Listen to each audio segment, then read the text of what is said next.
Today we'll be ranking the lands from our least to most favorite at Disney's Hollywood Studios.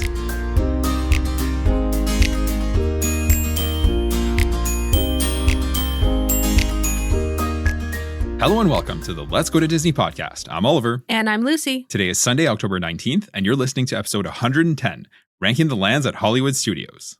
Before we get into today's main topic, here's what's going on in the parks right now. A couple of weeks ago, we reported that Remy's Ratatouille Adventure over at Disneyland Paris was being converted from, or rather to two-dimensional, so 2D from its current 3D model. And lo and behold, the same change is coming to Epcot's version at Walt Disney World. So Disney announced that Remy's will close from November 10th through 13th of 2025. And this is to make way for the new changes. So this means bye-bye 3D glasses, I guess. The attraction and queue are going to get new props and upgraded lighting over the coming months as well. So that's a short turnaround, right? So pretty much only 3 or 4 days. And so we're curious to see, what those changes are going to entail together. The wording just seems to imply that the initial closure is going to be the conversion from 3D to 2D. And then there's just going to be little subtle changes being made over the weeks and months that follow. Probably stuff that they can maybe even do when the park is shut down for the night. Exactly. Which is, it's cool. I'm excited to see what that's going to look like. And then Disney announced that when the Zootopia Better Zoothether show officially opens at Animal Kingdom, this is going to be on November 7th. It will be added to Multipass and Premier Pass, essentially those lineups for the park. So meaning that guests who purchase these services are going to be able to skip the potentially really long lines as guests are experiencing the show for the first time over the, coming weeks and months. It's, it's always that way when a show first opens. It's always a little bit more popular. It's going to be popular. So having a lightning lane for it could probably maybe help save you a bit of time, right? Agreed. And Disney also announced this week that Jingle Cruise is returning for the 2025 holiday season. So the change is officially going to take effect on November 3rd. So Disney is wasting no time after Halloween, apparently. So we're definitely going to aim to ride that during Mickey's Very Merry Christmas Party when we're there in just about a month from now. Yeah, I think with the Mickey's Very Merry Christmas Party for us, when we don't have the kids, we tend to not focus so much on the rides. But with the kids, I think they might appreciate a couple rides mixed in. You're right. I think we'll have no choice but to ride a couple rides because, otherwise they're going to be like, well, what's this? They may not even care so much about the meet and greets as much because that's long lines. If we can get them on a couple rides, they'll probably be so thrilled. So we might aim for the ones that already have that holiday overlay for sure. Yeah, agreed. Absolutely. Over at Walt Disney Presents in Hollywood Studios, the display recently changed from the Disney Wish, which had been there since 2022, and now features a preview of the new lands coming across the parks, including Monstropolis. Disney has not officially confirmed that it's going to be named Monstropolis, but the display at Walt Disney Presents does say that, so I think that's a pretty good bet. It seems to be, yeah, for sure. It's the perfect name for it. And the display that highlights the Tropical Americas themed land at Animal Kingdom reads Tropical Americas and not Pueblo Esperanza. The Magic Kingdom display reads Piston Peak, which Disney has already confirmed that is going to be what the land is called. So long story short, this could be an indication that names are not quite yet set in stone, but time will tell on that front. It's interesting to think about this as we look forward to more news on all of these upcoming exciting projects. Yeah, agreed 100%, yeah. Universal Orlando is testing single attraction express passes in their parks. The Universal app shows that as a limited time offering, guests can purchase Universal Express single attractions access. The cost is currently $24.99, and as of this recording, it includes Revenge of the Mummy and Skull Island, Reign of Kong. We can't honestly say that we would pay $25 for either attraction, although I do love the Mummy. But for $25, I don't know. I don't love it that much. Yeah. But if eventually it expanded to all these attractions, this could definitely make sense for rides like Hagrid's Motorbike Adventure and Escape from Gringotts. Yes, for sure. Absolutely. Yeah. Still over at Universal, the holidays are returning at the parks from November 21st through to January 4th. Epic Universe is also getting some Christmas decorations for the very first time this year as well, which is really, really fun to see. Agreed, yep. The Magic of Christmas at Hogwarts Castle is returning this year as well. The Grinchmas Hula Day Spectacular is also returning for this year as well. And you'll also be able to catch the Holiday Parade at Universal Studios Florida. I'm really sad that we're missing everything. I know, just by a few days because we're there. What is it? We're there November. I'm surprised they weren't starting this early November. We board the Wish on November 17th. Yeah, oh no, so we're just missing it. We're almost coming home that day. Yeah, we'll that's be right. at our Mickey's Very Merry Christmas Party November that day. 21st, that's right. We're at Mickey's Very Merry Christmas Party. Oh, wow. So we're just missing it. Yeah. But anyways, hopefully we'll be able to see some of the offerings. Maybe. If it happens directly overnight or if there's going to be little Christmas decorations starting to sprout. Yeah. I hope so. Anyway, for us, nothing major is new. We did check in for our cruise this week, and we were pretty successful, I'd say. We got a nice early port arrival time. So our port arrival time is 11 to 11:15. We were able to score Royal Gathering as well. So Sophia's going to get to meet some princesses. which is really nice. And Lucy and I, I guess we booked this way back when, but we also booked a Palo brunch. That's going to be on our C day. So Lucy and I are going to go have a nice little brunch while the kids are hopefully playing at the kids clubs, the Oceaneer Club. Yeah. We'll have to pivot if they don't want to do that, but that's okay. We'll figure it out. Yeah. Hopefully they'll love it. I anticipate that they will. With that said, let's get into today's main topic, which is ranking each land at Hollywood Studios from our least to most favorite. So this is a follow-up to our episode where we ranked the lands at Magic Kingdom, and we're going to make our way essentially through the parks over the next little while. We'll talk about what attractions, meet and greets, restaurants, snack locations, merchandise stores, and any other offerings that are in each land. And we'll get into why some are better than others, in our opinion, right, based on those things. So obviously this is pretty subjective, right? We say that a lot, but a lot of folks are going to have different opinions, right? And we're going to go over each land and kind of give you an idea of what each land has to offer in it altogether, which might help you essentially decide where you might want to spend most of your time during your park day.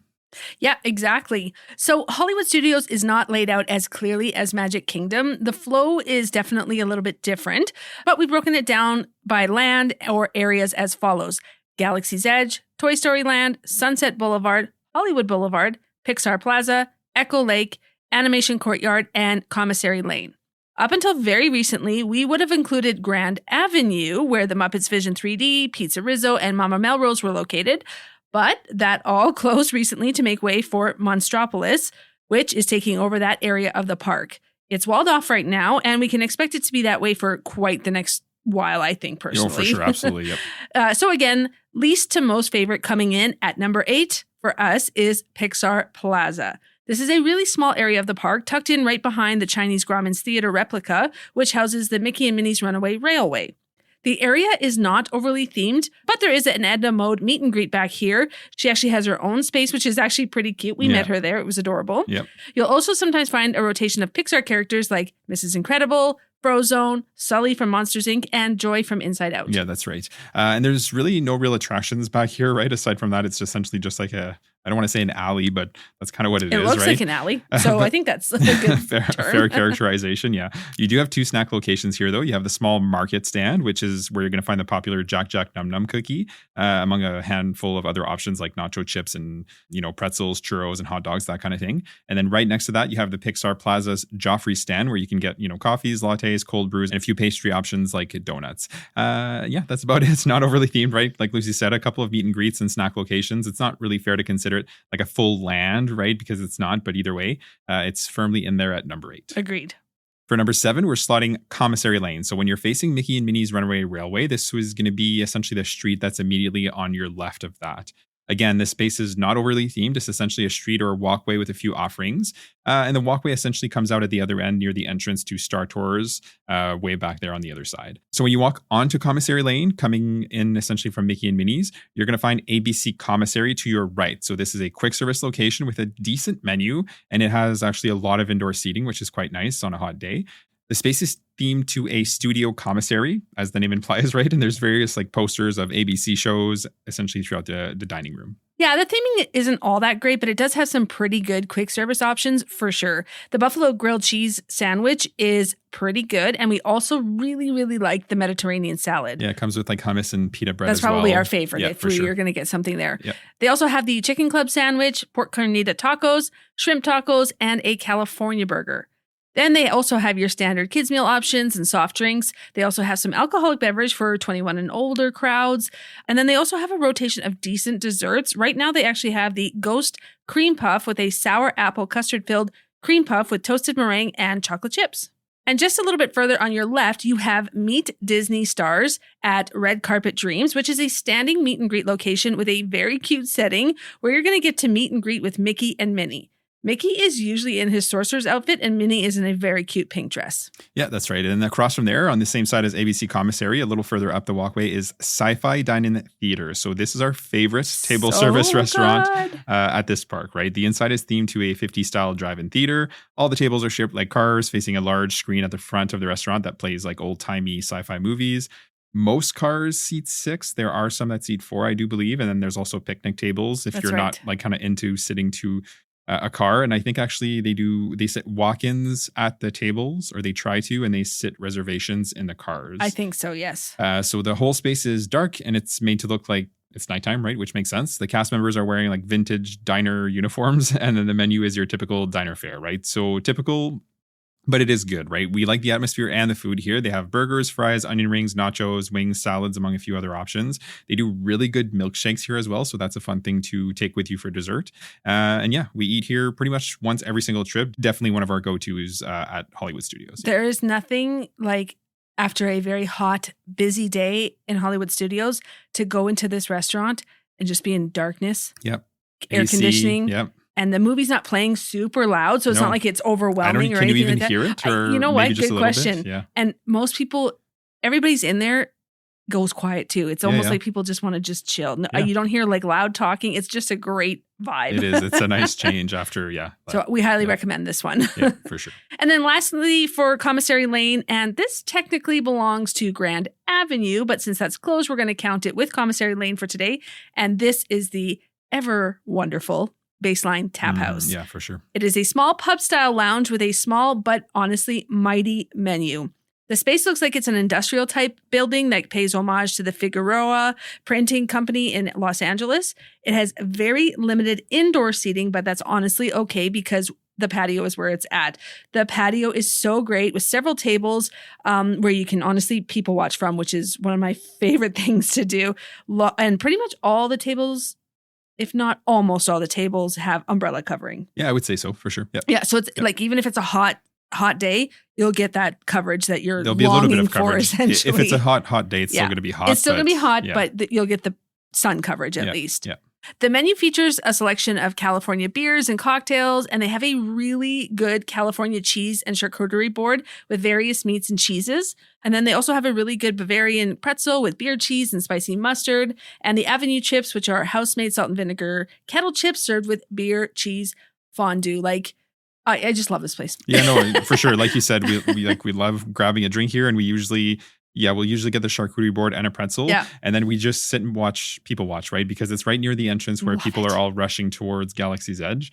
So yeah, it's just a nice place to sit down. And I love watching people fight with each other, looking happy. Just like, it's funny. like bicker. like bicker, not fist fight. I don't want to see that. Sure. But just bickering because you're like, I've been there, done that. When everybody's temperature the temperatures are high. I know, and you kind of want to say, hey, come sit down for a drink. It'll help. It'll really give you a boost, I promise. Yeah, totally.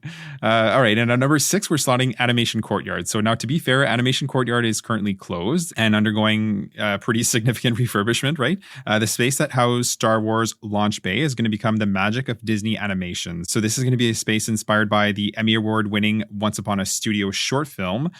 That one, by the way, hits us right in the feels every single time. The scene where Mickey walks up to Walt's portrait and goes, "Gotta go, but thanks. On with the show." Like, I definitely teared up when I saw that. I think everybody did. Yeah, and if you haven't seen it, it's definitely worth checking out. I recommend going to see it after you listen to this, go listen to that. Anyway, the space is going to have some interactive elements where you're going to be able to learn to draw characters, watch a short film, probably this short film, but I'm not 100% sure on that, and then take part in interactive meet and greets as well, and see portraits come to life. So we're excited to see what that's going to look like. The space is also going to have an Alice in Wonderland themed playground with colors inspired by the work of legendary Disney artist Mary Blair, which should be very pretty to look at. And then that whole courtyard is just getting a refresh as a whole, and it's going to be themed to the existing Walt Disney Studios over in Burbank. Yeah, so with all of that said, it could be ranked higher when this officially opens. Only time is going to tell on that front, but we can 100% confirm that it will sit higher than Pixar Plaza and Commissary Lane.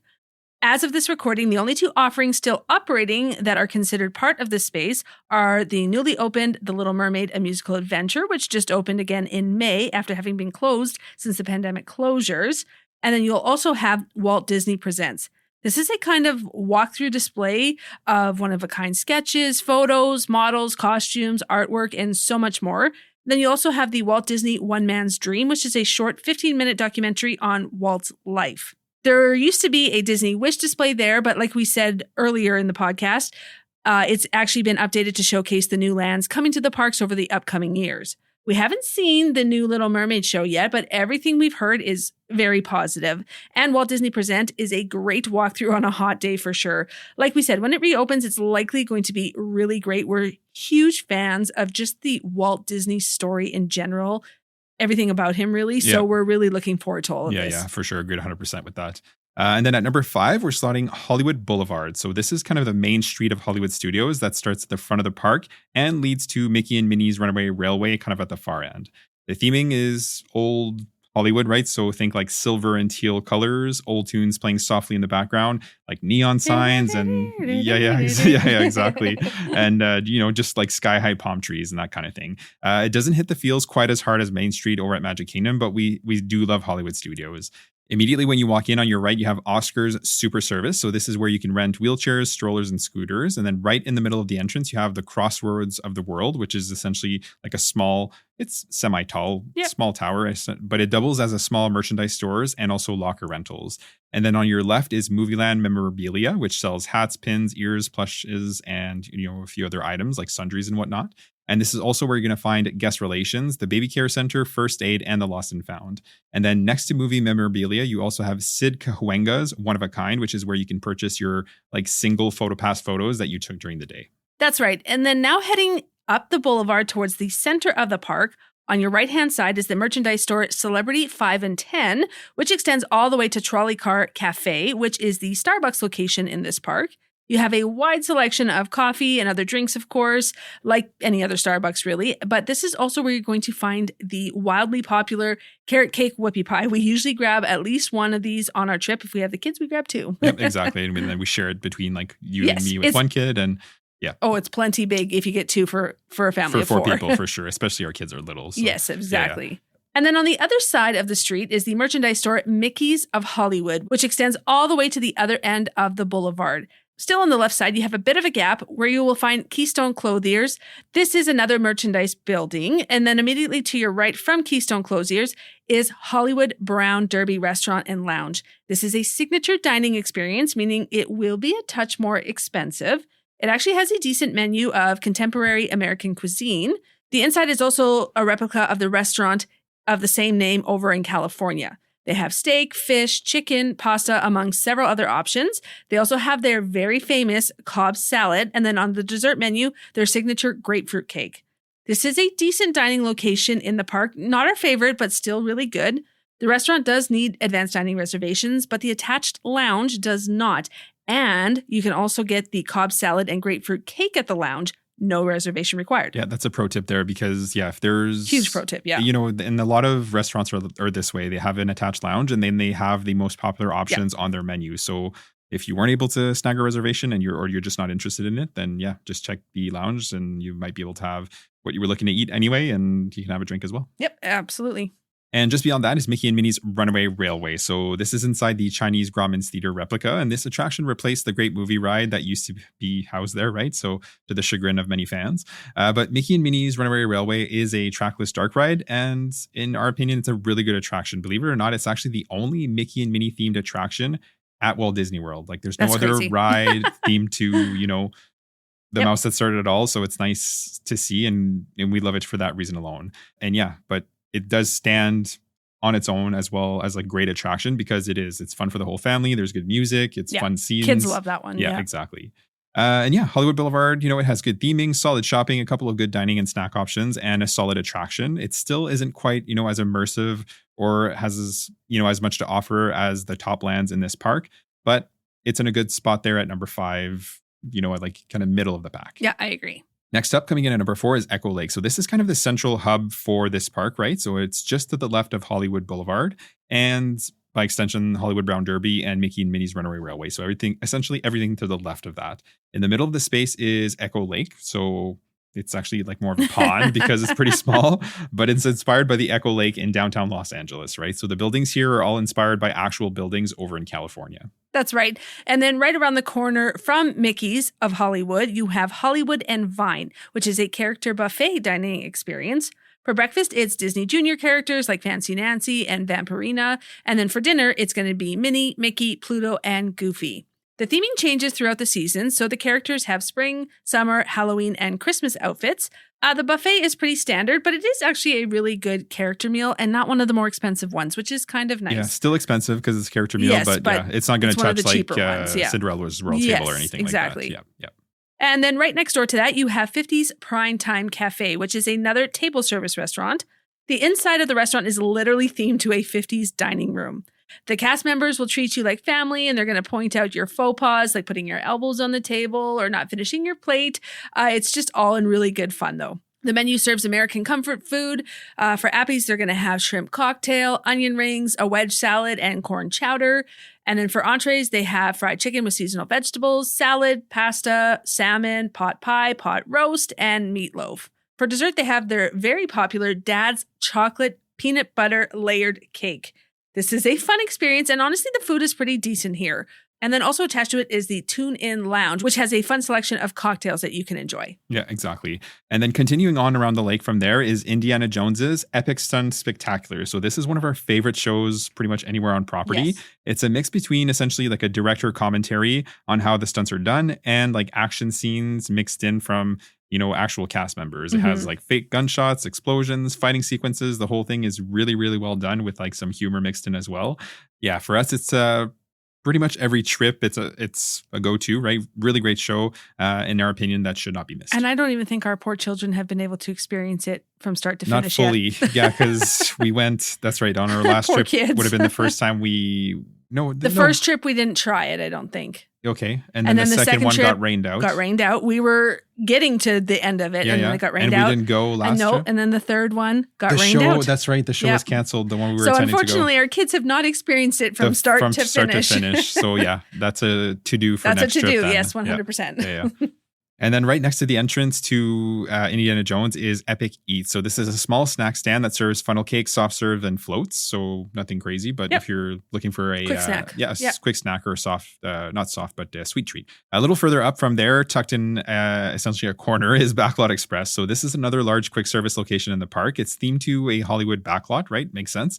And it has a ton of indoor and outdoor seating. Tons of seating. Never worry that you're not going to find a seat. There's a lot there, for sure. The menu features burgers, pulled pork, a Cuban sandwich, chicken strips, salads, a teriyaki rice bowl, among a few other options. What usually brings us here, though, every single trip is the dessert, which is the Wookiee cookie. So this is essentially 2 oatmeal cookies with vanilla cream filling sandwich in the middle. And then it's garnished with a milk chocolate sash that looks just like Chewbacca's sash, which is pretty cute, right? It's actually a solid snack and another one that we'll typically have at least once during the trip. And this is another one, same thing as the we buy over at Trolley Car Cafe. We essentially, if it's the two of us, we'll split one. If it's with the kids, we'll split 2. And it's funny because they know the treats now. Like they'll be like, Wookiee cookie? Yeah, Wookiee cookie. They know what they like. Yeah, totally. Yeah. And then right next to Backlot Express, you have Star Tours, a severely underrated attraction. To be clear, this is not actually located in Galaxy's Edge. This attraction has actually been in Hollywood Studios a lot longer than Galaxy's Edge has been. It opened way back in 1989. It was updated in 2011, and then Galaxy's Edge, for reference, opened in 2019. Anyways, the Star Tours is a simulator attraction that has different scenes and outcomes, which makes it for a fun ride over and over again because you never know which scene you're going to get. Exactly, yeah. The scenes have continuously been updated over the years, with the most recent ones coming in 2024, and the attraction often gets overlooked. It never, ever has a long line. If it has a longer line than 20 minutes, I'm thinking it's a really heavy day at Hollywood Studios. It is busy, for sure. If Star Tours has 20 minutes, it's a busy day. Avoid Hollywood Studios that day, essentially. And the lightning lane for it always stays available pretty much all day long. All day, for sure. We honestly love this one. And so does our son, Caleb. This is probably actually one of his favorite ones at Hollywood Studios. He has a love and appreciation for it. So we honestly usually do this one twice, if not more, every time we're at our Hollywood Studios day. Yeah, definitely. All right, looping back around to the other side, essentially of like the walkway, I guess you could say, back towards Echo Lake. You have Vacation Fun, which is an original animated short with Mickey and Minnie. The theater, it's a good size, right? And the show lasts about 10 minutes or so. It's a good way to get off your feet and into some AC for a short while. There's also an Olaf meet and greet right next door to the theater as well, if you have any Frozen fans in your party. And on that note, next to Vacation Fun, you have another show for the first time in forever, a Frozen sing-along. So This show is sneaky good. Okay? So good. Frozen fans obviously are going to love it, but parents are going to love it too. So there's some humor in there, like specifically for mom and dad, or just for like adults in general like the to kids appreciate. Won't get, but you're all like, oh my, I can't believe you just said that. That was awesome. For sure. Yeah. And our little one, Sophia, she loves Frozen, but honestly, like when it's just the two of us, we love this show as well. Yeah, it's just really well done. The cast members always do a good job with it every time. Eric, I think, is the guy, and I forget what the girl cast member's name is, but they're both great every time. And hilarious. We get them a lot, which is great because they do switch out the cast members, obviously. Yes. Yeah. And we get those two a lot and they're really great. Yeah. Hollywood Studios has their A game on when it comes to shows. Yeah. In my opinion. Absolutely. Oh, for sure. For sure. Yeah. And then last but not least in this area, you have Dockside Diner, which is housed in a boat right on Echo Lake. It serves a small selection of hot dogs and shakes. There is a bit of seating around there as well. Yeah, we'll usually actually grab our whoopie pie and go sit there. We will, yes. Yep. So Echo Lake has a lot going for it. We love both Indiana Jones Epic Stunt Spectacular and the Frozen Sing-Along. Star Tours is also a solid choice at any time of day. Backlot Express has one of our favorite snacks. So honestly, it's just a great space for sure. Yeah, agreed 100%. Yeah. Next up at number 3 is Toy Story Land. So when it comes to theming, Toy Story Land is really well done. Everything in the land is huge, making you feel like you shrank down to the size of a toy. And then when you walk in from the Galaxy's Edge entrance, there's a massive Buzz statue. And then when you walk in from the Pixar Plaza side, there's a massive Woody statue. There are lights that crisscross the structures overhead. The fences are made to look like sticks and blocks that you're going to find in a toy box. It's just a really fun environment to be in for sure. And if you have Toy Story fans in your party, they're definitely going to love this land for sure. Absolutely. And then when you're first walking into the land from Pixar Plaza, there's a Buzz Lightyear meet and greet just on your left there. He's going to be there on and off throughout the day. We see him often. Yeah, for sure. And then once you actually enter the land, on your right, you have Roundup Rodeo Barbecue. So this is a table service restaurant themed to Toy Story, right? Obviously. The inside of the restaurant is actually themed to Andy's room, and the space is full of oversized toys and items, right, in keeping with the theming of the land, not unlike what you're actually going to see over in the queue at Toy Story Mania. Throughout the meal, you hear like Andy coming, and then everyone in the restaurant, including cast members, just freeze and everyone goes quiet until he leaves again. So it's just really well themed. It's worth a visit at least once, I would say, just for that. The menu is barbecue, and it's served family style. So there's a meat platter with ribs, brisket, sausage, chicken, and beans. And they also have a plant-based platter as well. And then for sides, they have potato barrels, veggie slaw, mac and cheese, beans, and corn on the cob. The desserts are essentially a bunch of pies and cakes in these little containers, and like they bring a bunch of them so that everybody can try each thing at least once. Yeah. The food is okay, not great, not bad, right? But it's definitely not the best barbecue on property, but that's not what you're coming here for. I'd say the theming is what makes this place worth it for most folks. Yeah, I would very much agree with that. And then just a little bit further up, still on your right, is Slinky Dog Dash. This is the hugely popular coaster that's pretty kid-friendly as well, but enough thrills for adults and older kids as well. We always enjoy this one. It gets really long lines from early morning till pretty much the entirety of the day. We will often rope drop Slinky Dog Dash when we have the kids with us. And then directly across from Slinky Dog Dash is Toy Story Mania. This is a 3D shooting arcade type of attraction. The ride vehicles have mounted cannons that you pull the string at the back to fire. You need 3D glasses for this one. And then the ride takes you to different scenes where you're going to shoot various projectiles at various targets.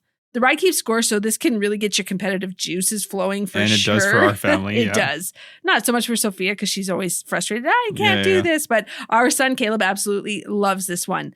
Then just outside of the attraction, there's also a Woody and Jessie meet and greet on a rotation throughout the day as well.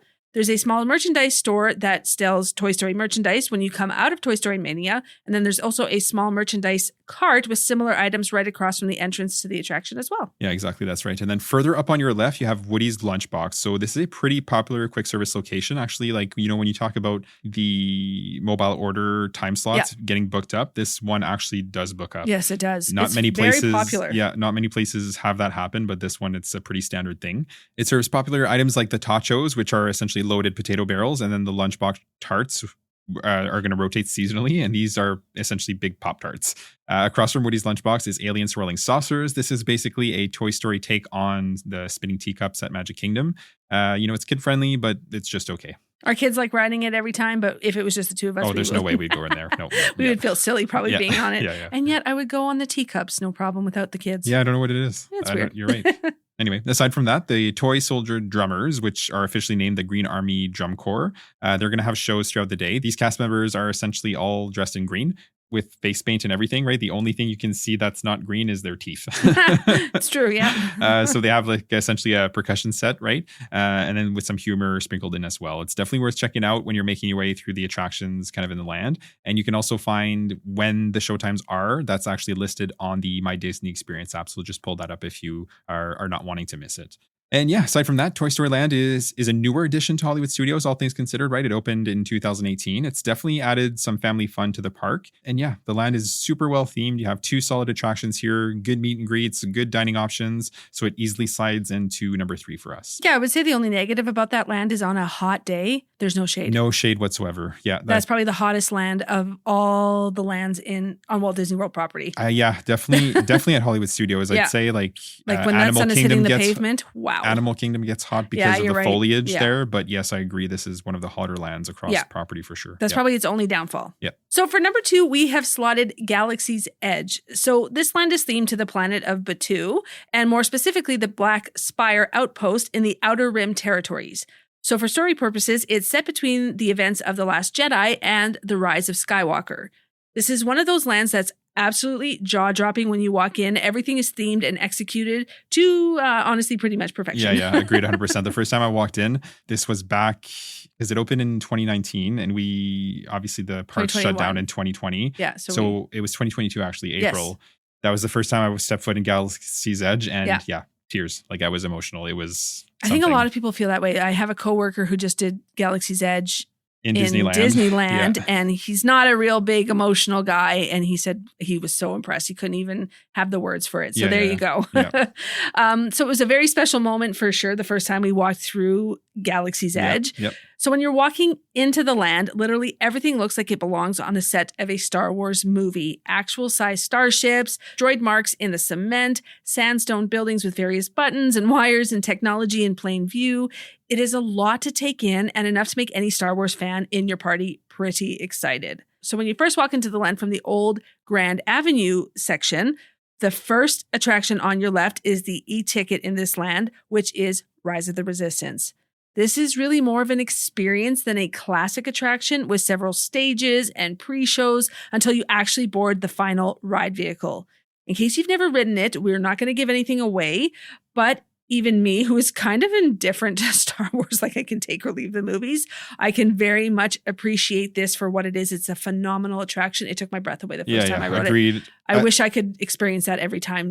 I know that, and that's the thing, right? Like 1,000%. I feel like I'm always saying this, but like legitimately, like emotional after the first time I rode it. When you were coming out of the last scene there, and like to essentially disembark the ride vehicles. Yeah, just elated, happy, smiles. All the feels. Yeah, all the feels, yeah. And then right next to the entrance to Rise, you have Resistance Supplies, which is a small merchandise cart. There's also an A-Wing and X-Wing, like full-size starships in this area that are good photo ops. And there's actually always going to be photo cast members there as well to take your picture. And as you make your way into the land, there's a kind of market area with like buildings and tarps and shops lining on either side. Here you're going to find Creature Stall, which is mostly like plushes, Black Spire Outfitters, which has apparel and a few other items, Toy Darien Toy Maker for toys and kind of knickknacks and whatnot, and then Jewels of Bith, which is like sundries and other items. This is also where you're going to find Katsaka's Kettle, which has the popular Outpost popcorn mix, and the cold brew Black Calf that you've almost certainly seen on social media. Yep, it's very good, that cold brew. Yeah, it's essentially like, what do you call it, corn pops? Yeah, or Cocoa Puffs. Yeah, Cocoa Puffs, yes. Exactly, because it's chocolate. That's right. And it has like all the cream on the top. Yeah. So if you sip it straight when they hand it to you, it's going to taste like essentially black coffee. But if you mix in the cream, it's not going to be as sweet, and it's actually a good cold brew. Yes, I agree. On a hot day, it's very refreshing. Yeah. And then just further up, you have Ronto Roasters. And this is where you're going to be able to find the breakfast, regular, and plant-based Ronto wraps. Note that this place is only open 9 a.m. to 3 p.m. And after that, you can get your Ronto wraps over at Docking Bay 7. Speaking of which, if you loop back around to the back of Ronto Roasters, this is where Docking Bay 7 is located. This is the main quick service location in the park. It is heavily themed like everything else here. It has a menu with funny names, and you can find, quote, regular items here as well. So for example, the Andorian fried chicken, tip yip, that is the crispy chicken with mac and cheese and roasted vegetables. So don't let the names deter you. It's a very fun place to eat. So across the walkway from Ronto Roasters and Docking Bay 7, you have Doc Ondar's Den of Antiquities, which sells specialty memorabilia items, including already made lightsabers, similar to what you're going to be able to make over at Savvy's workshop next door. They sell hilts and kyber crystals and similar items here, among a few others. Yeah, that's right. And like Lucy said, right next door is Savvy's workshop. So this is a paid experience that costs a whopping $274.99. So basically $275, and which is pretty steep, obviously. It's a whole experience, though. You're actually going to get to build your very own lightsaber. If you've got major Star Wars fans in your party, they're really going to appreciate this. But there's no doubt that it's a splurge, right? Especially if you're making more than one. It was expensive back when it was $199. I remember when it first rolled out, and it's gone up significantly since then. This is how you know it's expensive. Oliver has never made one. Yeah. That's how expensive it is. I know. Because usually he's not cheap at Disney, but that's too expensive. No, and that's for the him. thing, because back when we first went in 2022, it was $199, and I was like, $200. I'm like, you debated that one. I'm like, where am I going to put this thing? Yeah. Like, I want to do this, but where am I going to put it? Yeah. And then I've hummed and hawed, and then it's gone up in price. I think it went up to $219 and then $249, and now it's like $274. So I'm like, now I'm never going to do it. Agreed. Anyway, the walkway in front of these shops are going to lead to stairs that are going to take you right in front of Millennium Falcon Smuggler's Run. So this is a simulator attraction that's going to have you and 5 other people essentially pilot the Millennium Falcon. The attraction is fun if you have 4 or more people, and then the fun actually goes down a touch if you have less people in your party, right? So we enjoy this like as a foursome, right? When it's like, Lucy and me and the kids, but when it's just Lucy and me, it's just okay, and definitely not a must do for us at that point. Actually, I would skip it altogether if it was just you and me. When I went solo, I didn't do it. Yeah. So I think the nice thing about this, like just to even walk in that area, is that there's a full size Millennium Falcon right in front of the attraction, and there's always a PhotoPass cast member there. So it's definitely a great photo op if nothing else. Yeah. Like just seeing the Millennium Falcon is amazing. For I sure. just wish the ride was just ever so slightly different, but that's okay. But yeah, with a big party, it's fun. Yes, I agree 100% with that. And then just around the corner, you are going to find Oga's Cantina, which is the Star Wars themed lounge. A lot of people are just so on this place, but honestly, we actually love it. It is a great place to grab a drink. And yes, you are either standing shoulder to shoulder with other guests, or you're even seated with other parties, kind of like at Trader Sam's over at the Polynesian, but we love it. Not just when it's the two of us either. The kids really love this space like as well. Sophia bops with the music. Yeah, they get their fun drinks and they just have a great time. Yeah. A little further up, you have the milk stand, which is where you can get the popular blue or green milk. We're actually not fans of this at all, but we know there are a lot of fans that like to buy one just for the novelty of it, and we totally get that. And then across from that, you have the First Order Cargo, which is a small merchandise store that sells First Order merch. Yeah, exactly. And then right next to that, you actually have another starship, and you're often going to see Kylo Ren and the Stormtroopers there on essentially a small stage at the base of the ship, essentially throughout the day. They do actually come down from there as well and roam the land, accusing people of like being part of the resistance, which is pretty fun. They spoke to me, I think it was our second trip, and like I was on my phone and they came up to me like, "Are you with the resistance?" And yes. You have a photo of me with it. I do, yes. But yeah, it's just a fun thing. And then looping back towards the main area, you have Droid Depot, which is another paid experience, kind of like Savi's workshop, where you're going to build your very own droid that you're going to be able to obviously take with you. This one is $129, so a lot less expensive than Savi's, but we will say that it's not nearly as immersive of an experience as Savi's. So there is that, right, to each their own. Yeah. So yeah, that's Galaxy's Edge in a nutshell. So the land is really well themed, right? One of the best anywhere on property, so it deserves a top spot for that reason alone. Rise of the Resistance is easily in the top 5 best attractions anywhere on property for us. You have several solid snack options like the Black Calf Coffee and then Ronto Roasters, and a couple of fun meet and greets as well. So yeah, the attention to detail here is what really sets this land apart and puts it in at number 2. It's like solidly for us. Like we do love this land. Very close to number 1, but just at number 2. Yeah, exactly. And then, obviously, coming in at number 1 is Sunset Boulevard. We know that some people are going to disagree with this, but just hear us out. So Sunset Boulevard is the street that is a hard 90-degree right from Hollywood Brown Derby, just around the corner from Charlie Carr Cafe. The land is themed like the rest of the park, so you got to think old-time Hollywood. When you first turn onto the street, there are shops on either side. On your left is Beverly Sunset Boutique, which sells apparel and other items. And then on your right is Legends of Hollywood, which sells jewelry, fashion items like purses and wallets, among other things. Still further up on your right is Once Upon a Time, which is a classic store with apparel, lounge flies, toys, and other items.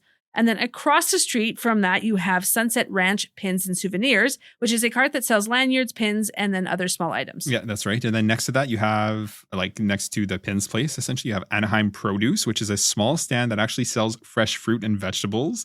So this is some of the healthier options that you're going to find in the park. We you're going to pay for it, though. Yeah, we grabbed bananas and apples here, and it was pretty expensive, but we were just craving fruit. It's nice. It's a good option. Yeah, exactly. And then a little further up on your left, you have Catalina Eddie's and Rosie's All-American Cafe. They sell burgers, hot dogs, chicken strips, pasta, pizza, and sandwiches. So like basically all your standard options there. You also have Fairfax Fare, which is where you're going to find those savory waffle bowls. And then lastly is Hollywood Scoops, where you can essentially get ice cream, sundaes, shakes, and floats. And yeah, there's just a ton of covered outdoor seating in between these 4 locations as well. There's just like, rows upon rows of tables. Yeah, lots of options. Yeah, exactly. And then across the street, you have Beauty and the Beast Live on Stage, which is essentially an abbreviated version of the movie kind of as a whole. It's in an outdoor amphitheater, and yeah, it's a really great show. It lasts about 25 minutes or so, and you love Beauty and the Beast. So Bella's my favorite. Once again, Hollywood Studios hits it out of the park with their shows. Yeah, exactly. And then right next to that amphitheater, so where that takes place, is the entrance to Fantasmic, and not the entrance itself, like the walkway that leads to Fantasmic, because it's a walk. So long. But essentially, for those who don't know, Fantasmic is the nighttime spectacular at Hollywood Studios. It's so different from like your classic fireworks show, and not that we don't love the fireworks show at Walt Disney World, because we do, but this is a must-see for us every single trip. It's definitely worth checking out. So we would absolutely recommend prioritizing that during your stay. Yeah. Once again, Hollywood Studios with the great shows. Yes, absolutely. Yeah. And this one's nice too, Fantasmic, because you can sit. Yes. Because you're going to get there earlier because you want to get a good seat. It is nice to not have to stand. Your kids will appreciate. At the end of a long park day, for sure. Yes, it's nice to be able to sit It's just a really great atmosphere. And honestly, every seat in the house is a good seat. Yeah. Really. Oh, yeah, absolutely. Yep.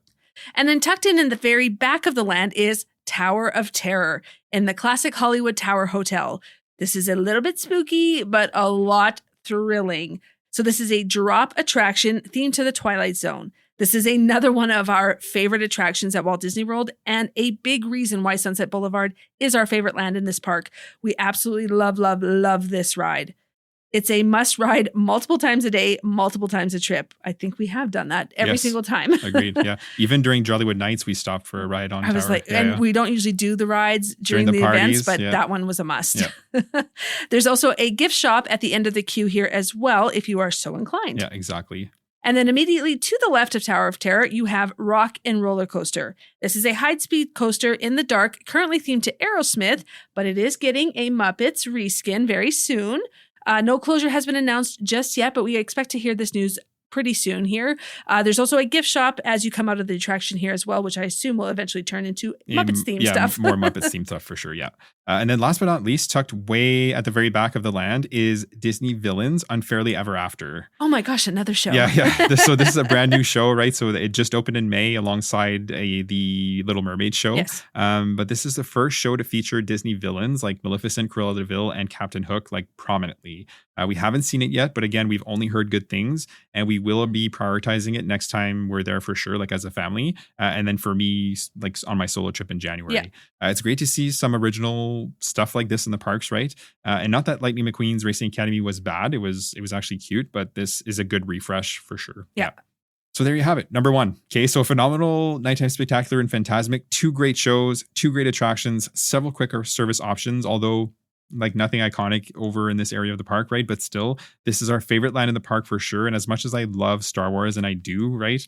There's just something classic about Sunset that has my heart. Yeah, I agree with that 100%. Hollywood Studios is actually my favorite park. So yeah, I really do love Sunset Boulevard and really the park in general. It's just so good, all of it. I love our Hollywood studio days. Yeah, and it's kind of funny how that happens over time, right? Because if you had asked me like early on when we first started going to Disney like a lot and consistently, I would have told you Magic Kingdom was my favorite part. And don't get me wrong, Magic Kingdom is amazing and like one of my favorite places in the world. Yeah. Like not just Walt Disney World, but like the world everywhere.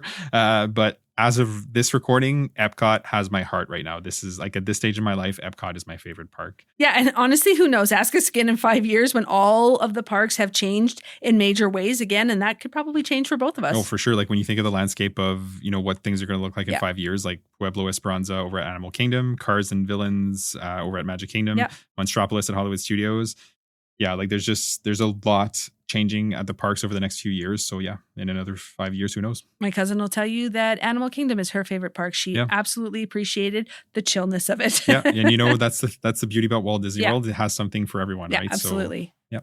With that said, thank you for joining us today to talk Hollywood Studios. If you haven't already, make sure to subscribe to the podcast so you don't miss any future episodes. And as always, if you could leave us a rating and review, it would be greatly appreciated. If you choose to do so, you can leave reviews right on Apple Podcasts. And for Spotify, you can leave a rating. You can also find us on Instagram and TikTok at Let's Go.to-Disney, as well as on our Facebook page, Let's Go to Disney. We share some helpful reels here as well as some fun ones. The link tree in the show notes will take you to all of our socials. Have a great day, and we'll see you real soon.